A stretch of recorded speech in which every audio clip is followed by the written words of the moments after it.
How to make your profile appear as offline. Are you guys facing issues to appear your profile as offline and better listening?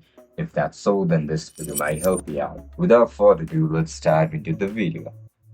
To switch your profile into offline mode, now just simply open the Battle.net app on your mobile device.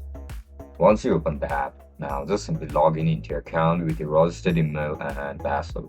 As soon as you get logged in, now just simply look at the top left corner of your screen where you can see a profile icon. Just simply tap on it. After you click on it, you can see multiple options over here where green color refers as online and this gray color refers as an offline option. You are looking to switch your profile from online to offline, right? Tap on offline mode. So as you guys can see, your friends will see you as offline. That's it guys, that's how you can turn your account from online to offline. If you guys found this video helpful, don't forget to like, share and subscribe to our channel. Bye bye.